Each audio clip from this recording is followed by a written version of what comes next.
Are you a voting member of the NRA? My name is Lucretia Hughes NRA. I will never compromise my beliefs in God, family, our country, and my Second Amendment. I am running for the board of directors of the NRA, and I would appreciate your vote.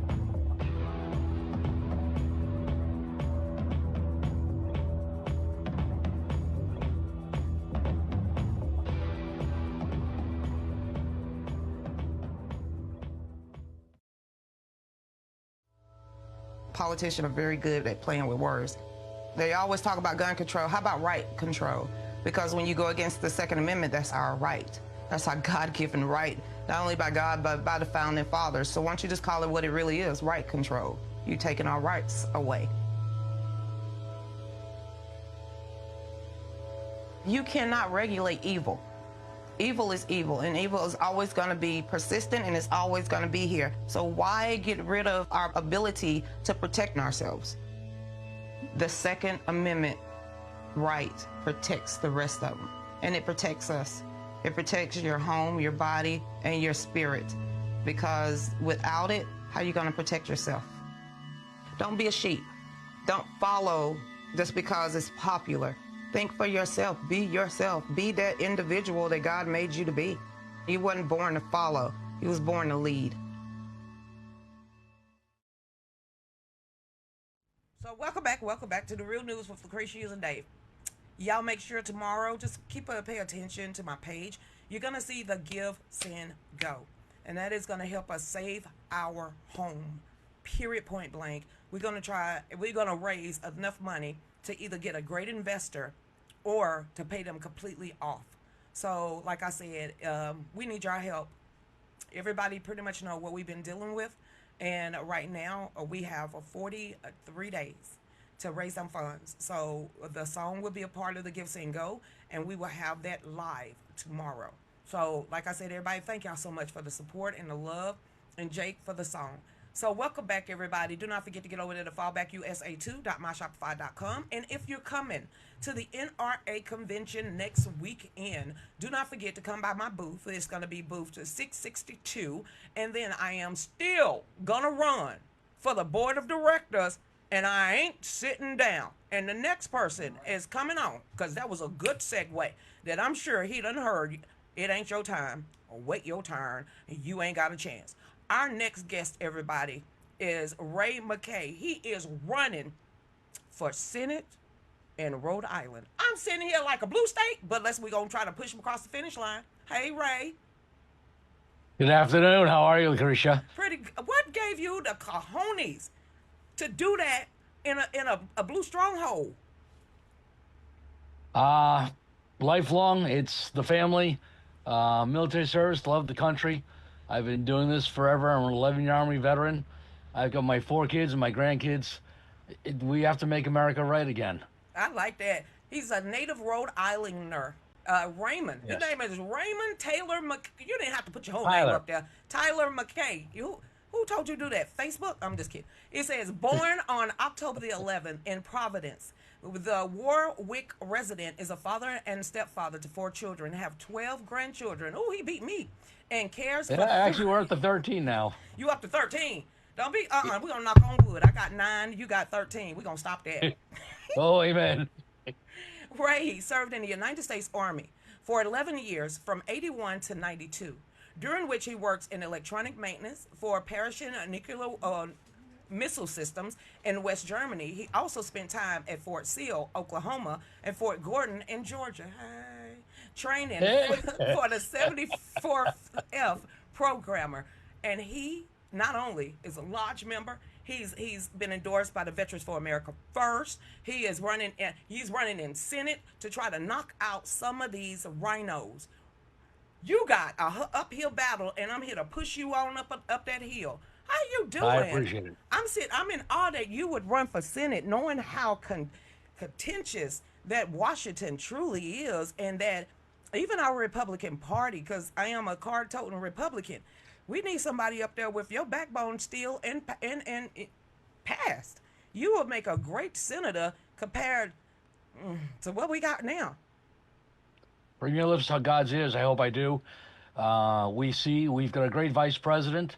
young man from the Marines, fabulous, and we need more veterans up there who understand what it takes for people of a nation. Now with the Senate, there's only two senators from every state, and y'all have to Correct. be elected.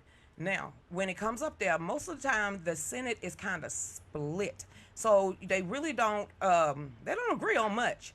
And there's so many different filibusters, and there's so many different rules that has been enacted since Barack Obama left office.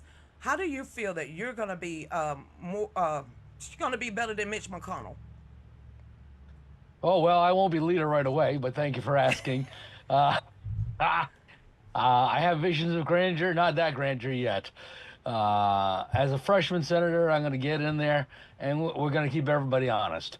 As the day is long, and that's what it's all about. You have to stay true to yourself. You have to stay true to the nation, true to the Constitution. And once you do that, the good Lord will guide you in the right way. Yes, sir. What are some of your policies because when I'm thinking about Rhode Island, it's one of the smallest states in the nation, but it's one of the richest states and has great schools in Rhode Island. What do you want to see in your policies when it comes to being a senator of Rhode Island? So getting down there, we're going to represent the state of Rhode Island, and we're also part of the nation. Again, we're going to be 100 senators for 330 million people. So my policies not only affect my district, but also the entire nation. One thing that we're going to take care of, we got to take care of Social Security. We've got to see where we're going to and how to fix that going forward. We need to take care of our senior citizens. The biggest thing the people in this nation need to understand about the Republicans and the Republican Party is that the lies of the Democrats are just that. They're lies. We're not going to take away Social Security. We're going to protect our senior citizens. The system needs to be fixed. We need to stop raiding it. We need to stop spending it on $300 million bridges to nowhere. Thank you. And we need to stop the stupidity. Well, I think with what we've got with Doge and everything else, yes, that's pushing us in the right direction. Now, with Doge, they did find out that the United States have been paying for illegals to get Social Security while lying to our grandfathers and everything about them losing their Social Security when they was already raiding it for illegals.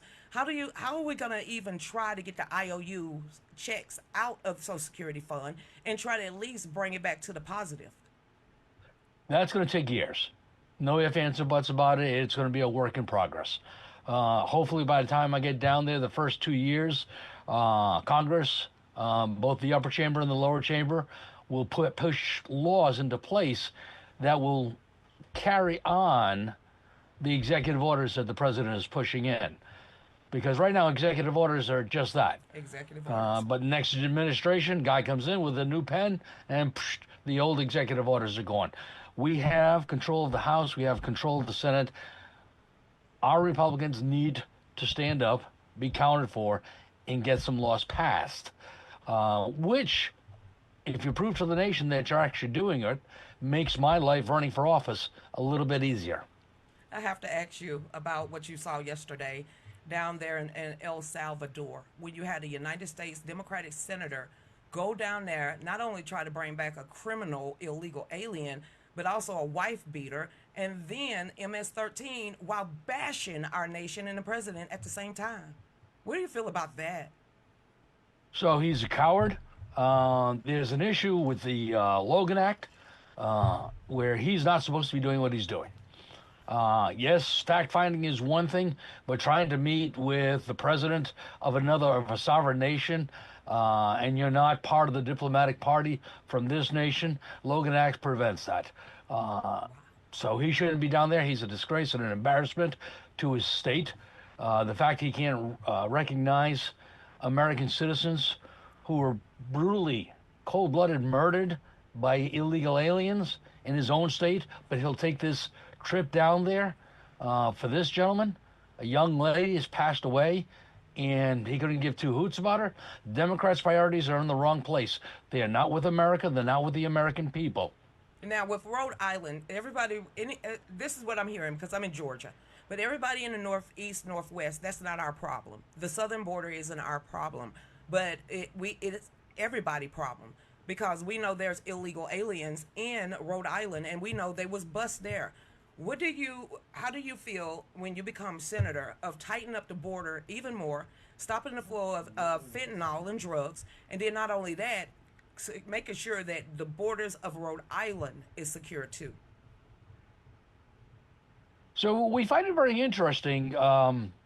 We're up here in the Northeast, illegal aliens not a problem for us until they land in our doorstep, like in Martha's Vineyard, Whew. and then all of a sudden, oh wait, not in our backyard. Mm-hmm.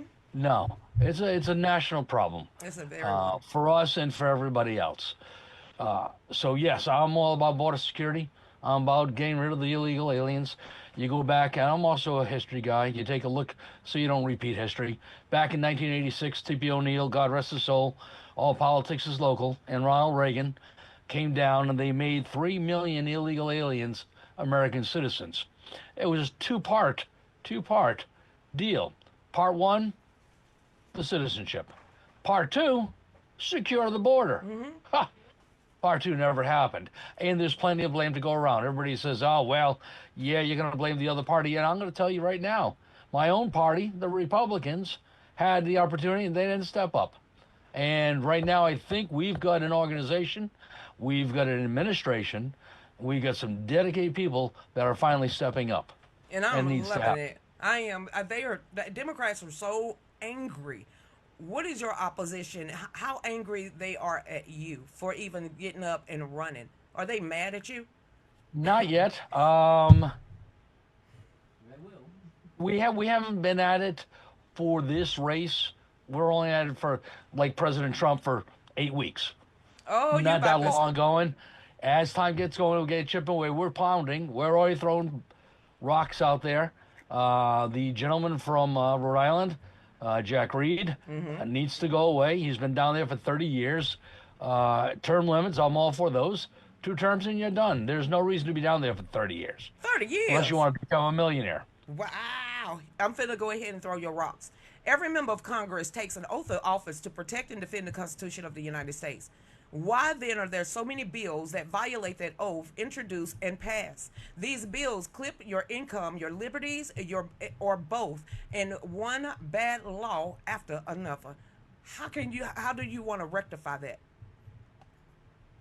So basically, when I get down there, we're going to start taking a look at the bills, and I'll be proposing. Again, this is all about America 1st, our citizens first. We got to take care of it. You take a look at the tariffs and everything else. It's going to take time. They need to be fixed. You don't propose bills that support other nations and other people at the cost of your own people. They do if they getting paid. No, sorry. Here's the issue. I'm going to be down there as a senator, and I'm going to get paid. I'm going to do the right thing. I've got a moral compass. I've got broad shoulders and a thick hide. And I've got a backbone.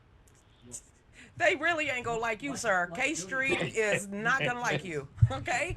You about to make every lobbyist in Washington, D.C. angry. And a couple of those lobbyists are actually personal friends of mine. So then you got to, never mind, we're gonna get over here. Grow your economy for the benefit of all and then stem inflation that hurts those struggling to manage. Now you brought up Ronald Reagan and you brought up Tipper. Yep. Here's the question. Do you think NAFTA, after it was passed, that really destroyed the American fabric when it comes to jobs, the economy, the tariffs, and everything else? To be honest, I think NAFTA was a horrible deal for America. America had a standard of living that was established after the World War II by the Greatest Generation. And that standard of living was held from the 50s and the 60s into the 70s. And since then, we've seen our standard of living go down. Our ability to defend ourselves and take care of ourselves, from clothing to medicines to military issues, have diminished in the capabilities. And so has our standard of living. You take a look at the tariffs, the conversation about the tariffs, and I go back to, 12 years. One of our local ambassadors and I was having a conversation. I've been tariffs all the time.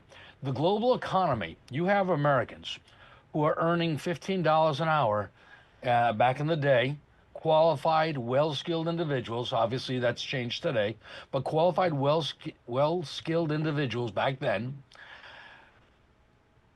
competing, because things were changing. We were going to a global economy, competing against somebody who's making $2 a day.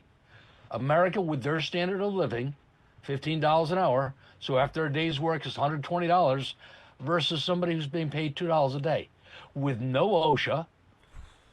If they die on the job, well, they die on the job. Here in America, we don't have it. We have the standards. We take care of our workers. Again, my biggest concern, one of the biggest issues, besides tariffs not following, was the unions letting this happen. Your jobs went overseas, and the union leadership didn't follow them. Back in the day when we had the barons of the manufacturing abusing the Americans' workers, the unions rose, and rightfully so, to take care of the worker. Yes. Now the work went overseas. So that's another type of abuse. Why didn't the unions follow and protect their membership?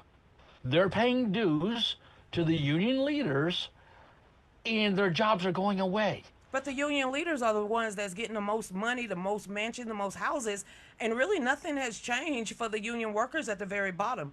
That is correct. They still pay their dues, and they go along to get along, and their ranks shrunk.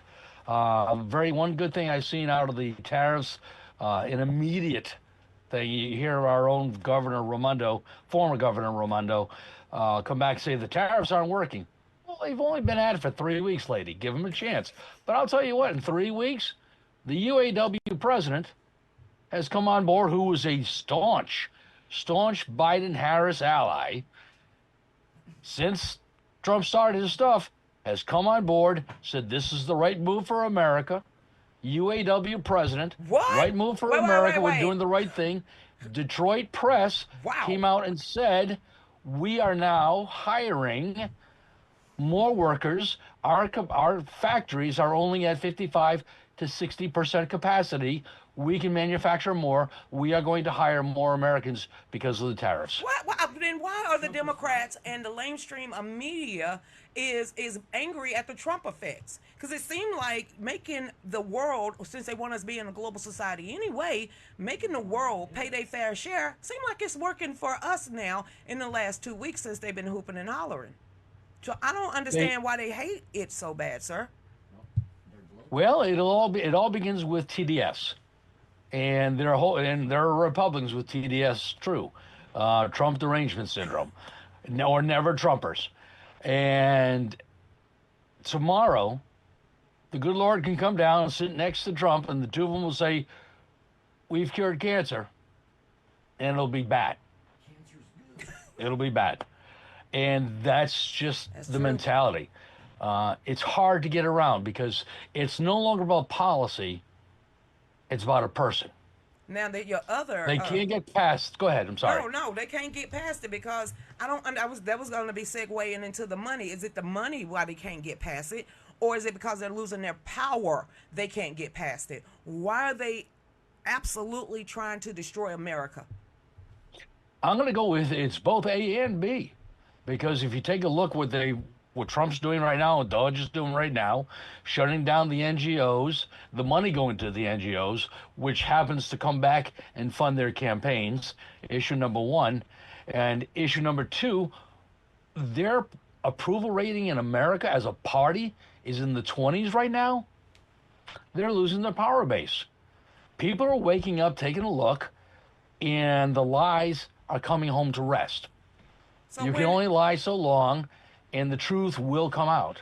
So when are the globalist media corporations actually going to pat Trump on the back? Or are we asking for too much? We're asking for too much. You didn't have to say it like that. We are supposed to be American. So I can be hopeful. I would assume, and I hate to when you assume, but I'm going to take an educated guess and say if we do well in the midterms, and the world doesn't collapse like everybody's predicting it's going to collapse, or not everybody, the Democrats are predicting, and some other people across the globe, because he's just a horrible man. When that doesn't happen, and it's not going to, and we do well in the midterms, year 3 of this new administration of his, people will say, "Wow, he actually was right." Now, when you get up there, you saying you're gonna Quietly, but how you gonna balance the budget when they spend hungry? They spend more than they even take in. You know, plus the $600 you got in your bank account. But how are you gonna convince every? Well, you don't need those many. But how you gonna convince the Republicans? Hey, if all states have to have a balanced budget every year, why can't the federal government have a balanced budget and the surplus actually goes into paying off our debt and spending down the debt? those are some very heady questions to be answered. How are we going to do it? How we gonna It do has it? to be a push. It has to be a push. You have to take a look. So I did 26 years with the city of Warwick, and I understand zero-based budgeting. And you go in and you start with zero-based budgeting with real numbers. Okay, real numbers. Not $10,000 for a toilet seat, things of that nature, but real numbers. And you start from the scratch and you prove out what you need for this year. Not what you want, what you need. And you build based on need. Not wants, not desires, not I need to get reelected. What is going to serve the people of the nation going forward? Once you accomplish that, then we can start taking a look at paying off the debt. We got to balance the budget. You only have $3.7 trillion available. I think maybe 4.1 trillion now, and we're like spending 3 trillion more than that. So we got to get back to the 4.1 trillion and then make it 3.9 for the budget, and the other $200 billion starts paying off our debt. Now, with the Congress, they the pocketbook holders. Well, they Yes, supposed they to are. be the pocketbook holders. As the Senate, and y'all have the final say before you send it back. Do you feel like you're going to be able to go and work with the lower house or the House of Representatives, especially the Republicans, as much friction that it is right about now? It's close. I think as time moves on, by the time I get to Washington in January of 27, I think we'll see a lot of that friction work away. Senator Thune seems to have a good handle on things. He seems to be level-headed and pragmatic, which is what we need. We need thoughtful people down in Washington to take a look and make the right choices. And working with razor-thin majorities is a problem. If we can get to have 60 Republicans in the Senate, that takes care of life. That makes us able to push the agenda forward, and then we need to be responsible adults. The kids can't be raiding the candy store anymore. The candy store's broke. Well, you might want to start talking to some of the people that's been down there for at least 30, 35, 40, 45 years. And they are the ones that's out here. Let's just give some examples. Bernie Sanders, one of them. Yep. We have Elizabeth Warren. We have Nancy Pelosi, Mitch McConnell, Dick Dirt. All these people got decades of breaking the backs of the American citizens and also our bank account. Do you feel like actually getting rid of them, we can actually be America first? To be honest, yes. Well, again, qualify it as long as we bring in good people. There you go. We can't replace them with their handpicked replacements. I'm retiring tomorrow, and this is the new guy I want you to take in. Yeah, no. No, you got to earn it. Oh, so you mean just like George Soros be like, you know what, I'm about to kick the bucket, but here's my son Alex that's going to continue to funnel all this money to these NGOs so we can destroy America. We need to stop that, sir. What you planning on doing? Can you go to combat against him? I mean, like, do a duel or something. It's just like, meet me on West Side Street. Can you do that? Yeah, there you go. Back behind the shed. So again, you mentioned Oklahoma. I was in Oklahoma for 6 years. Something about going behind the shed with a 2x4. So, but besides that, only kidding. Well, we don't do violence. What we saw, and I right now take a moment to our Democrat friends down in Pennsylvania. Horrible that somebody would firebomb the governor's home in Pennsylvania on the first day of Passover. He's Jewish. How dare they? Wrong all day long. You've got the AOL, it's on my Facebook page. AOL came out, did a survey, or they reported on a survey, AOL.com reported on a survey, which said 47% of the 1,200 people that were questioned, left of center, said it was okay to assassinate Elon Musk. Ugh. And 53% thought it was okay to assassinate the president. Not in And America. Not in America. I don't care who you are, what you are. I will take. Now, back in the day, everybody says Barack Obama. He was who he was. You know what he was? a He was my divider in president. chief. He was still a He was my divider. president. I've never seen hate Whitey as much until he was in office. Uh, I he never did have. not do that gentleman. That gentleman there had the divine guidance, the ability to take care of a divided America, because he was from a multiracial background. He forgot his Mom white and dad, side. black and white. Mm-hmm. Who better to take care of the racial divide in America than somebody like that, that somebody grew up in a combined community? It was his God-given right to do so. I Chose think not he to was. do it. It's unfortunate. Yeah, I think he was formed and trained in Indonesia to destroy America by its fabric, just by what he says. When he said he was going to fundamentally change America, I didn't know that meant I couldn't talk to my friends anymore, or I couldn't talk to my family anymore, and that they must hate me because of what I thought. Because in the 70s, 80s, 90s, early 2000s, we didn't do that. We didn't do that We at we get all. along great. I tell you, when I was on active duty in the '80s, uh, race wasn't an issue. We had solved the problem. We had solved the problem. But sir, you having legislators, elective representatives, because I hate to call them leaders, because ain't nothing they can lead us out No, of a paper sack. You got sitting representatives calling for violence in the street, and nothing is happening to them. But if you get Trump no, up there and calling somebody, sleepy Jeb Bush, everybody panties fall off. What can we right. do to combat that besides going Karen fight on these people? So we've got the president doing what he needs to be doing, and that's using the power of the pulpit. And at the same time, the Republican leaders need to stand up, strong, firm backbone, and call out these people when they make these calls for violence. They need to be shamed. At that point, when they're calling for violence against us, there's no more reasoning. You try and reason with them before they get to that point. After that point, it's impossible to reason. You've just called somebody to perform violence on me. Right. I beg your pardon? No. What have I done to you? I've done nothing. Just because I'm the wrong color? Because I woke up this morning and I'm on a white old racist guy? Not my fault. Actually, I'm not racist. But people will say I am. And that is, they have to be called out. So using the bully pulpit, call them out for what they are. We Republicans have a problem that we try to articulate and think logically about everything else. The Democrats are emotional and they emote.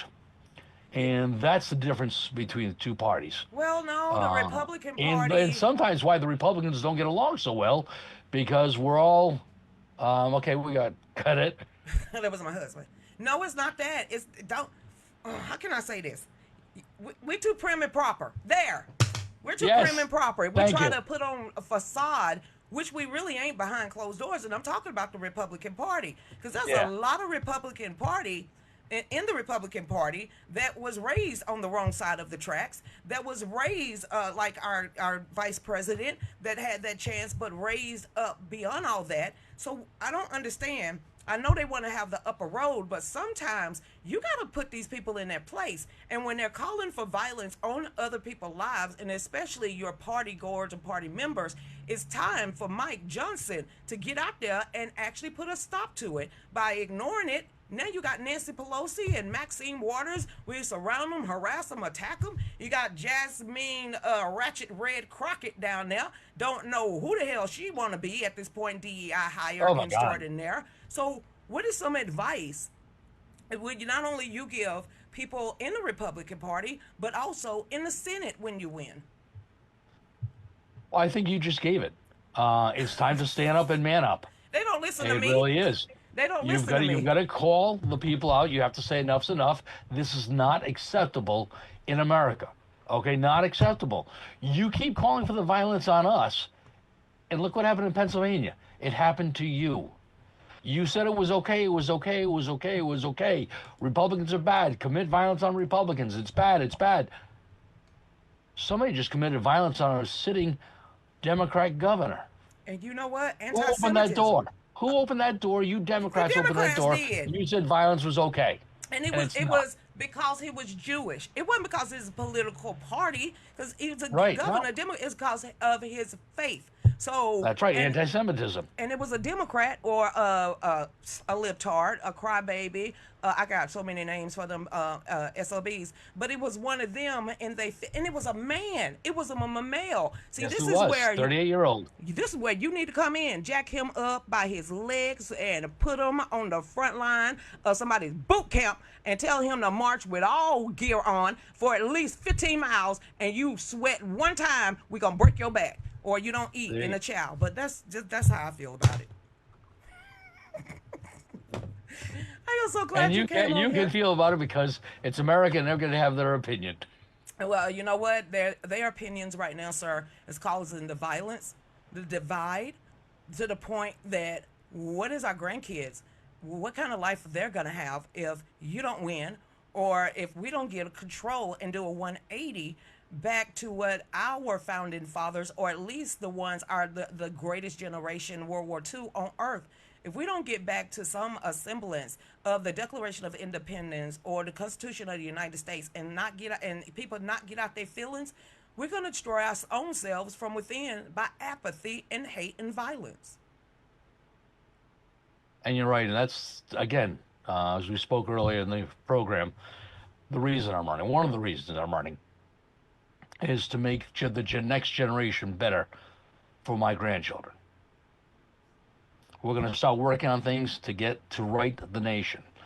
Up in the Northeast with all the boats, we say right the ship. And we need to right the ship. The ship's listing, and we need to fix it. And getting down their policy, common sense, decorum. Just being able to go. You take a look at the English and their parliaments, and they're nuts. They're nuts on the floor. And the best thing after they're nuts on the floor, they go out and have a beer with each other. Right now in Washington, there is such a divide, they cannot go out with each other. I was watching a news release last week where one of the folks down there says, we're not allowed to go out and be friends with the other side. Who gave that authority? The party leadership. Nancy Pelosi, she almost dead. I mean, I didn't mean to say it that way. Hold on, sir. Woo, that came out quick. Why? She gonna trip again and break a hip.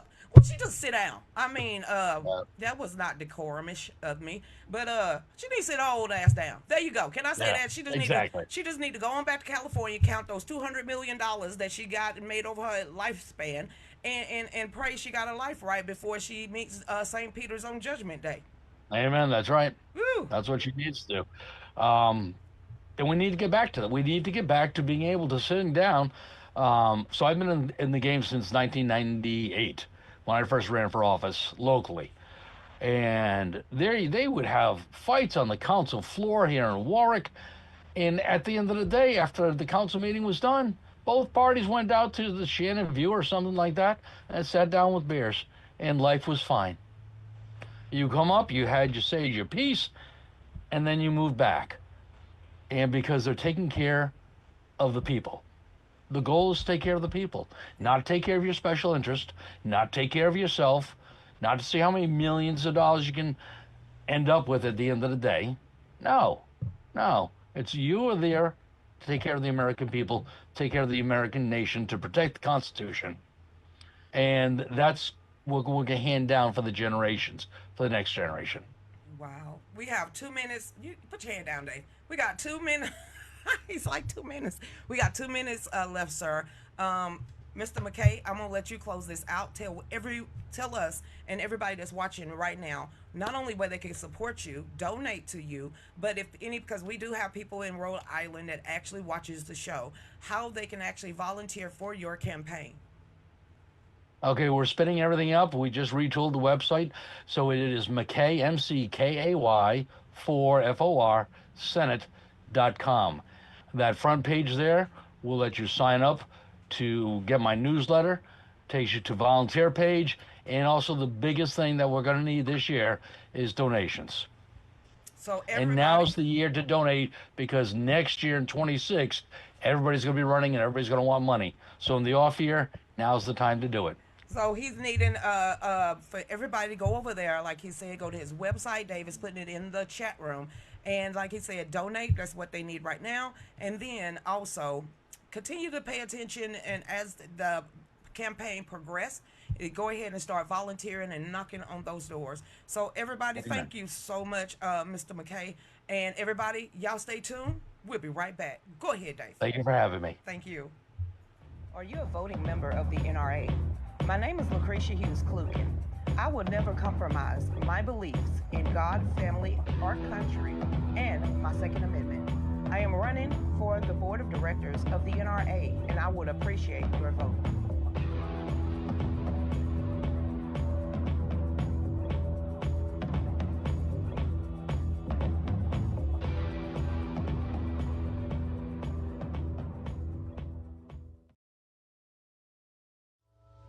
Politicians are very good at playing with words.